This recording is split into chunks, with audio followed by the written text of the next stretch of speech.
Welcome to another In Wheel Time podcast, a 30-minute mini version of the In Wheel Time car show that airs live every Saturday morning, 8 to 11 a.m. Central.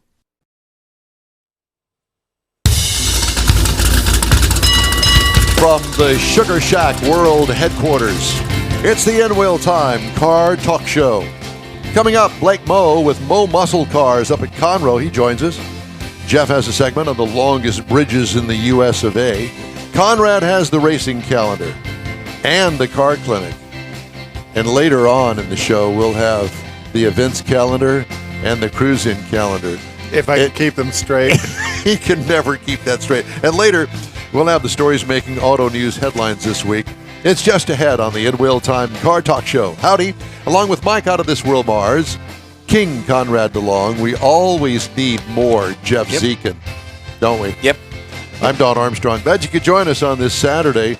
And obviously, the whole world is talking about the UAW strike with the automotive industry. And I'm going to start off with a little story about it. From Automotive News, dealers said new car inventory remains mostly stable in the second week of the strike, but some are readying for a wider range of vehicles to become unavailable if the strike persists and expands to other assembly plants. As the historic UAW strike enters its third week, dealers hope preparation will be enough to cushion the blow and keep service departments humming as the labor unrest hits closer to home, with more than 36 parts facilities being taken offline by the union's latest tactic. That started yesterday. UAW President Shawn Fain announced on Friday that 38 General Motors and Stellantis parts distribution centers in 20 states that package and ship parts used to repair customers' vehicles will join the strike. This could negatively impact dealership service departments to repair and maintain vehicles, which can account for at least half of the store's annual profits. It's a ongoing major story, and we'll keep you posted as best we can because we're learning about it as the days go by. But I'll tell you what, it's not looking good. And here's the other thing. If you have a recall, if you have been putting your car in the service department for whatever reason, It's too late. maybe not, but I would definitely get it in ASAP. Right. I've got a couple of accounts, dealership accounts for what I do, and there's a particular brand that they haven't had cars on there since COVID. I mean, it's very, very minimal, maybe 30 cars on a huge lot, and 2 salespeople. I mean, they're already affected by lack of inventory. Now, this is just going to compound it. Yeah. Well, the parts inventory for repair and service side has already been impacted, and it's going to be greatly impacted with the new selections UAW has made to strike now. So, and I'm already seeing that.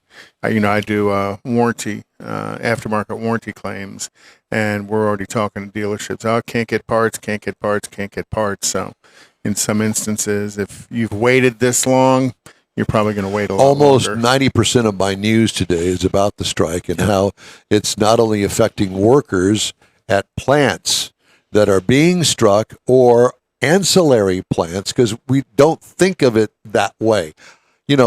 I come from the old school where the manufacturer made all the parts and did everything. No, that's long gone. Long gone. Yeah. And it's delivery of the parts to the factories in time, just in time to put it together. Right. There is no big warehouse that they go and pull this stuff from. It's right off the truck onto the assembly line, and boom, there you go. Oh yeah, and a lot of these assembly plants, the trains come into the assembly plant and get unloaded, and as quickly as it comes off the train, it gets loaded in the installation space, so that when they talk about just-in-time delivery, they are truly talking about just-in-time. Right. So as the plant shuts down, that dominoes all of the parts suppliers to the plant as well. There's one story that I'm going to read a little bit later on. It's about a parts supplier that is in a lower tier. In other words, they build one little widget, a plastic piece, and they also have a part of their factory that they build a metal piece. That's it. And they supply it to the manufacturer, I don't know which one it is, doesn't make any difference. And they have already laid off their entire staff. Mm-hmm. Not a big one, but all of these little ones. Yep. So how do you finish a car that's got all of these parts, that's ready to walk out the door? You don't. Yeah, And you don't I finish really it. don't think they've ever recovered fully from the COVID. And I agree. I And agree that's with that. another story that I'm going to read Yeah. too. Yeah. So it's an interesting, ugly thing. And I'll be honest with you, I don't think it's going to end anytime soon. That's just No, my I don't feeling. think so either. I think it's going to go on and on and on. All right. We got more of that obviously coming up throughout our 3-hour show. And if you're listening to us on the podcast, then you know that we have 6 segments, and we invite you to listen to each segment, beginning with this one for this particular week. And then Mr. Mars kind of doles them out. Where did that term come Dole. from? Dole them out. The pineapple. Is that what it Yeah, is? Dole pineapple, yeah. Yeah. Is it light side up or upside down? I don't know. All right. Well, we won't get into any of that. Well, I Mike, think in the cans, it really doesn't make a difference whether you open it's it not up. about that. Oh. well, look- Mike was saying that we've had some comments on our YouTube channel from some people about the UAW strike, and they think they know so much. Hey, if you know so much, contact us. We'll be glad to have you on the show. Those that can do, those that can't strike. That's it. Send your comments to info at InWheelTime. Bring it No, on. send it to Jeff. And Fire then them we'll all. talk. God, Let's go up to I'll tell you what. Conroe and talk to Mr. Blake Meaux with Meaux Muscle Cars. Woohoo. Now, Blake spells his name M-E-A-U-X. Okay. And the name of the company is Meaux Muscle Cars, M-O Muscle Cars. Blake, good morning to you, sir. Oh, he turned No, off his. no, Come you're on, Mo. You've turned You're your... muted your mic. Gee whiz. There Hey, you how go. you doing, guys? Well, good. You know, we had a little test with him to make sure that we could hear him, and everything was You know- fine. What? Yeah, I think it's almost like it's automatically. But yeah, how you doing? Good morning, Well, guys. good Thanks for morning. having me Yeah, on. you bet. It's good to have you with us this morning. And tell us about Meaux Muscle Cars. You guys have been in business for a while. We have. We opened in 2005, and back then my dad was alive, so he started it with a couple other guys, and one who's still here at the shop. And 2009, I ended up taking over it, and we've just kind of been building from there. Yeah. Do you have any hair left now? Because I know you had hair when you started doing this, and I can only imagine. Yeah, I definitely have a little bit less, but at the same time, we have a lot of fun and we love what we do. So, it's something that's a privilege for us. And as we've gone on with time, we've learned a lot more, and it's still interesting to us. Well, I find it also very interesting about the story with your dad and starting the shop. Give us a little bit of a background on that, because I'd like for everybody to know the background. Yeah, so he had started in 2005. At the time, as I mentioned, we had a couple partners, and the shop really started because we needed a place to where he felt that he could bring his vehicles to, of course, other people that could be trustworthy and get the projects done. Everybody's seen shops where you go to and nothing ever happens with the vehicle. So we brought in accountability to everything, and really made an atmosphere to where customers feel comfortable, and that we can also thrive in what we do. And we've been grateful that our customers allow us to continue to do it. So I took it over in 2009 when Dad passed away, and we've just been kicking since then. And a lot of our employees that were here then are still here. And so it's been a great ride so far. Well, one of the neat things is you guys have been around, almost 18 years. Yeah. And, for me, you see a lot of shops come and go. They're around 2 or 3 years and then they're gone. So to have that long-standing business, and I imagine quite a bit of it's repeat business and referral business as well, says a lot to the quality of work you do. What kind of cars do you? What's the scope of your work? What kind of cars and what all do you do? So we work on anything pretty much pre-1980. Every now and then we'll venture a little bit newer, but it's all muscle cars, classics, hot rods, old trucks, things like that. So We stick to the older era. We are known for also putting a lot of modern components, though. So we like to stay on the cutting edge of what's new in the muscle car business, and that's the hot rod lifestyle. You know, you want to put the biggest, baddest, newest stuff out there, make it work, and that's part of it. So we've become known for also doing cars that have all modern components. They're completely rebuilt as if they were a new vehicle in a classic body. So you do tub it out and put an LS in it, right? Yeah, exactly. So do you also do restorations? Let's say 69 Camaro body off restoration. We do. Yeah, so we really try to cater to a wide range of people. You know, everybody's got different dreams and aspirations for it and wants. Some people want the type of cars I was just describing, and some people want all original classics. And so we do everything. You know, if somebody wants us to do a matching numbers vehicle, that's what we do. And we take time in finding the right parts for it and restoring it right. Do you do your own engine work up there? We send our engines out. The only thing we don't do here in-house is the engine machining and upholstery. Gotcha. So do you have an upholstery shop in the shop, or do you send that out too? We send that out. So upholstery and just engine machining. Everything else we do here at the shop. There's some really great upholsterers out there. You just got to know where they reside, pretty much. But, you know, sometimes if we've got to send them even far distances, we'll do that to get the right quality depending on what we're looking for. Yeah. So you have somebody that works there that understands carburetors. Oh, yeah. Yeah. I mean, we do anything from minor repairs to full-on custom builds. So as you can imagine, a lot of these vehicles, even the vehicles I was describing with modern components, we have to fabricate everything. A lot of components to make it work. We're using stuff that was never really meant to go together a lot.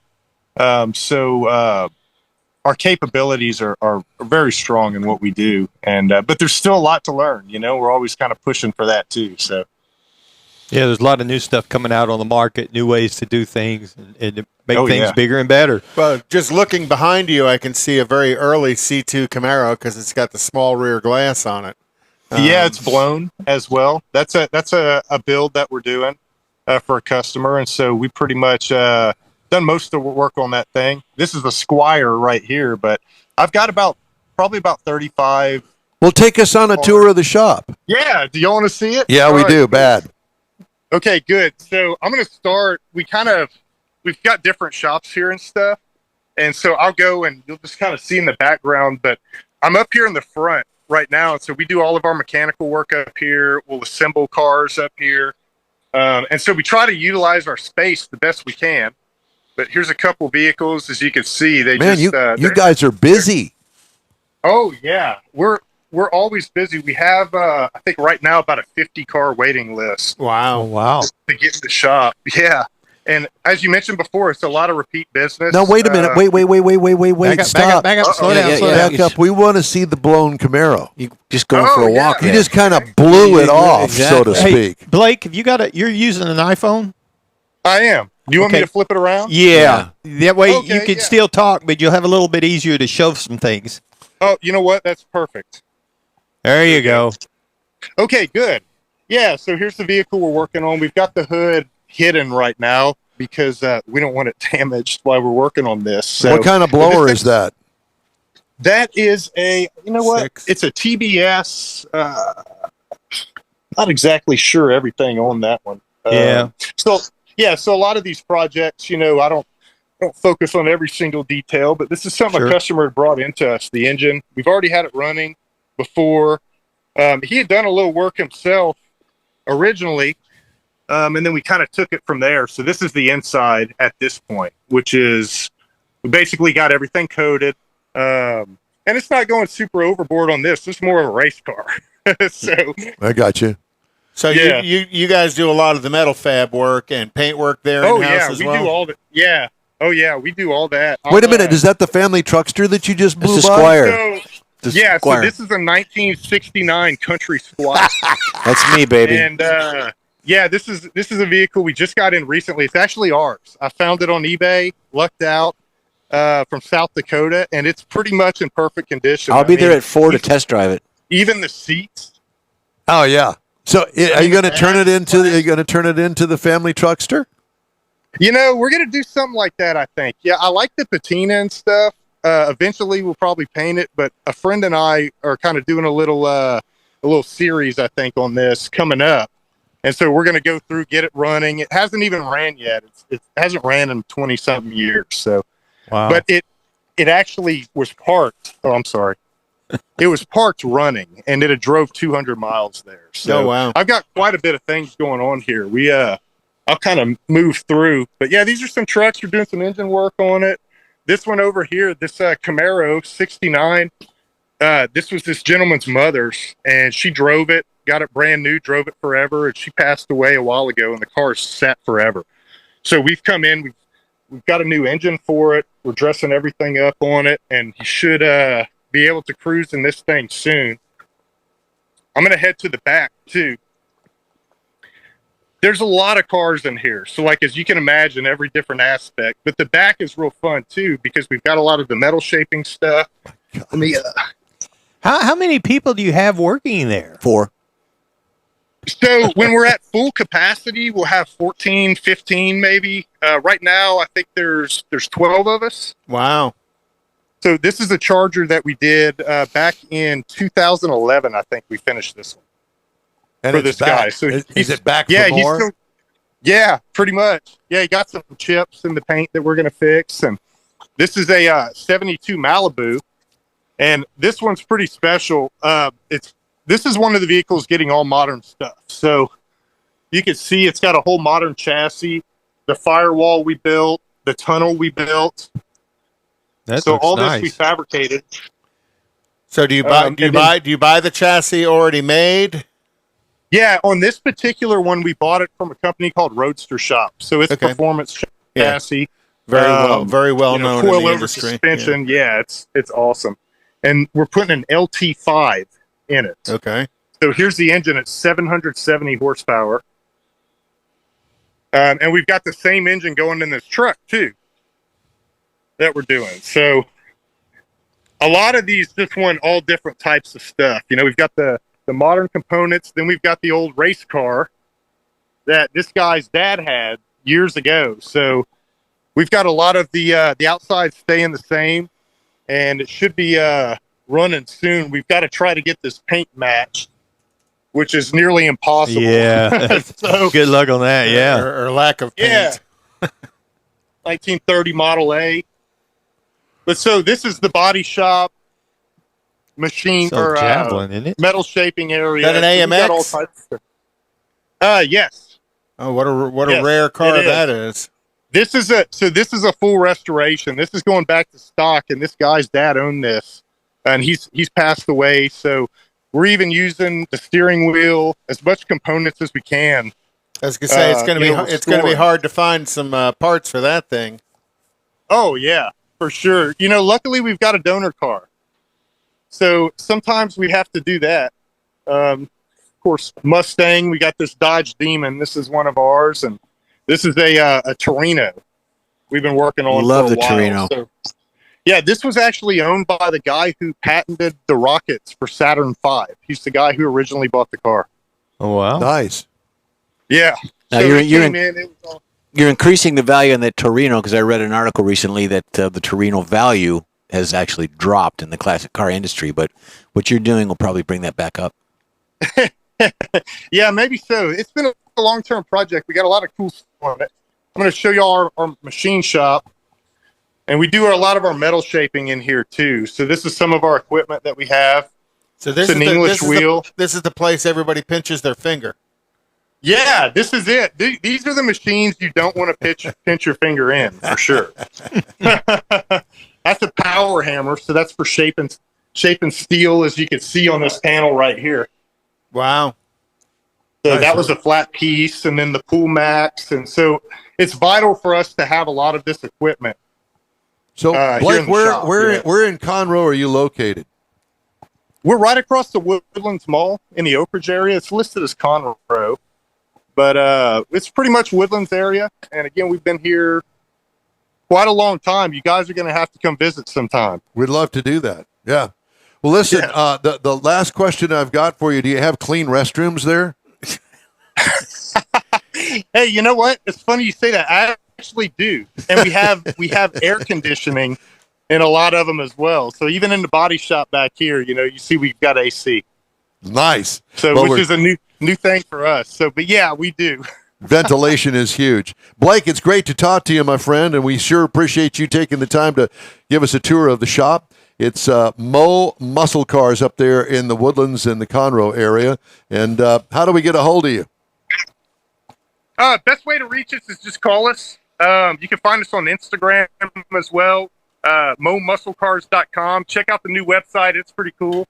And you'll see us around at some of the shows. We're doing a drive tomorrow here at the shop at 6. And then we're also, of course, with Woody next week. So, well, we'll see you there. We'll see you there. hey, thank you, guys. Hey, thank you. We appreciate you. Yeah, we're going to be. Got some stuff Great- in that great shop. looking I shop. know. No kidding. All right. With a diverse collection of vehicles. No kidding. And man, that guy's busy. Wow. Yeah. For doing what he does, that's a busy shop. Yeah. All right, time now for the In-Wheel Time race card. Racing season is wrapping up. Yep. As a matter of fact, I noticed that Eric Enders qualified number 1 again for this week's drag race.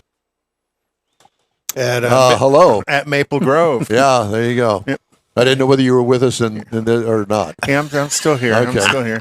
So NHRA's at Maple Grove this weekend. Next weekend, they're at the Carolina Nationals at ZMAX Dragway. After that, on the 29th, they're at Madison, Illinois. And then they come to Texas on October 12th through the 15th up at Ennis. NASCAR is at Texas this weekend. Ooh. And then Talladega on the 10th on October 1st, and the Roval in Charlotte on October 10th, and then Vegas on October 15th. So it seems like there's kind of a Texas-Vegas theme going on here, because this weekend Formula One's in Japan on October 22nd. They're at COTA, Circuit of the Americas, up in Austin, Texas. And then they go to Mexico City, Brazil, and then let me ask you this. So how do they transport Formula One cars from Japan to Texas? Plane. Airplane. Yeah. plane. They just drive. If you've ever watched F1, you can see all these buildings and stuff that they all operate out of. It's kind of a origami folded out tractor trailer that becomes their Hauler. It's a hauler, but it becomes a what do they call the Yes. kind of a meeting room kind of thing. Gotcha. And then they fold them all back up, drive them in a 747, and transport Off they them all go. around the Kalita world. Air. So Yeah. so they'll probably land out there at Bergstrom and unload and drive on over to COTA, and then Indy Road Course is, IMSA is going to be at A racetrack. Petite Le Mans. I was thinking Le Pete. No, it's Petite Le Mans. Petite Le Mans. And- Listen, I'm ready. And that's one of their endurance series races, and that's kind of there again coming to the end of their season. And that's it. All right. Thank you, sir. Now, have you ever wondered what is the longest bridge in America? There's I a know bunch. that I have. There's a bunch. That first comes to mind is the Golden Gate, and then the one that I went over recently, as well as you, not at the same time with me, but the Mackinac Bridge. Mackinac Bridge. Or Mackinac, as we like to say. Mackinac. It's 5 miles. And I have a bridge phobia. I hate bridges. I cry when I go over bridges. Even if I'm driving, I walk, close my eyes, and I'll drive across the bridge. I do not like bridges. I'd be afraid with your eyes closed too. Yeah, well, I would too. This is what we're going to do. Now, I picked 5. I picked 5 of my favorites. Well, we Now, just blew past that one. Well, that was the Mackinac Bridge. Okay. As the header. 7 Mile Bridge. The state of Florida can be forgiven because the 7 Mile Bridge is actually 6.7 miles long, but who's counting? This appealing construction has been a favorite for shooting locations from Hollywood, blockbusters, such as True Lies, License to Kill, all 47 episodes of Too Fast, Too Furious. It takes place across the Florida Keys from Marathon to Little Duck Key, or vice versa, back and forth. The modern bridge, built in 1982, funnels 2 lanes from the US 1 highway over the Mosier Channel. It's a nice bridge. Now, I could take this one. I could do that one. Yeah, because it's close to the water. Close to the water. You don't have to fall very far. And I can swim. And it doesn't have one of those open grate bottoms where you can look through and see. It's just, you go sit in another room, Conrad. Number 4 is the San Mateo Hayward Bridge. This one actually is 7 miles. The One Coast Bridge cracks the top 10 of California's 7-mile Mateo Hayward Bridge. The western side of this bridge is in Foster City in San Mateo County, while the east side drops into the Alameda County, the city of Hayward. This hockey stick-shaped construction spans the iconic San Francisco Bay. The creative design was put together by the California Department of Transportation and constructed by the Murphy Bridge Builders in 1967. I've been on that one. That's the East Bay Bridge. Mm-hmm. Yep. Well, San Mateo. This one here is the Jubilee Parkway. This one's 8 miles. Southern Alabama's Jubilee Parkway, I just like saying that, Southern Alabama's Jubilee Parkway, is just a few bricks shy of the length of the Canada's Confederation Bridge. The section of Interstate 10 also stretches 8 miles, taking motorists across the northern portion of Mobile Bay and parts of the Baldwin and Mobile counties. Yeah, been over that. Built in 1978, the original bridge was called America's Junior Miss Bayway. Set adjacent viaduct bridges runs roughly parallel to the Battleship Parkway, linking Blakely Island and the Spanish Fort Dauphin. That's a pretty bridge there. Nice sunset on that, too. This next one is the Chesapeake Bay Bridge. It's also Very a tunnel. Been on it, too. Yep. 17.6 miles long, Mike. The Chesapeake Bay Bridge tunnel seems to defy physics and also classification, which is exactly the measurements varying depending on who you ask. But according to the bridge official website, the bridge covers a total of 17.6 miles, both above and below the Chesapeake Bay. It's one of the weirdest bridges to see from the sky. It is. This just dives giant under. Construction connects the southeastern Virginia communities and the Delvar Hampton roads. So there you go. And, of course, the last one, we'll get going here in just a second. This one is, where is it, Mike? It's Lake Pontchartrain Causeway, 23.9 miles. Been on it, too. Been on this in a driving rainstorm, and I was the only car with the sheriff trying to get across it many, many years ago. Scary. Sheriff was chasing you? No, he was leading the way. The longest bridge in North America can be found in southeastern Louisiana. Lake Pontchartrain Causeway spans 23.8 miles. It was built in 1969. Fun.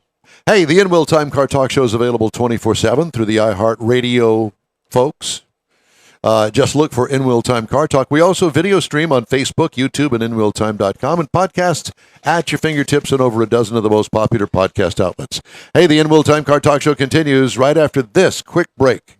The original group of Lupi Tortilla restaurants will have you telling your family and friends just what the original recipes mean when it comes to the best fajitas in Southeast Texas. Founder Stan Holt invites you to visit the original Lupi Tortilla near I-10 and Highway 6. Here's the original house that inspired the design of all the rest and the original charm that helped make Lupi Tortilla the go-to destination for Houston Tex-Mex. Speaking of original, nothing can compete with the original lime pepper marinade that everyone will agree makes Lupi Tortilla award-winning beef fajitas the best anywhere. Lupi Tortilla Katy is another location that gives you the same quality and service Houstonians have come to expect at Lupi's.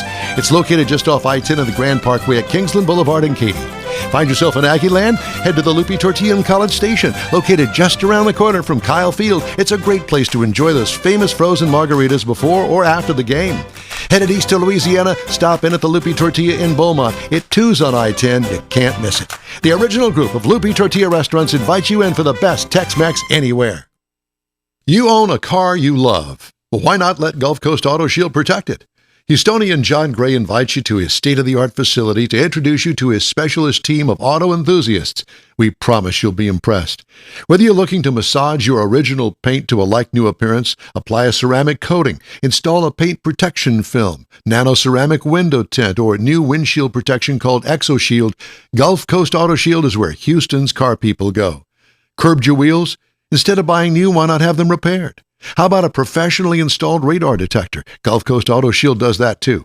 Get a peek inside the shop and look at the services offered by getting online and heading to gcautoshield.com. Better yet, stop by their facility at 11275 South Sam Houston Tollway, just south of the Southwest Freeway, and get a personal tour.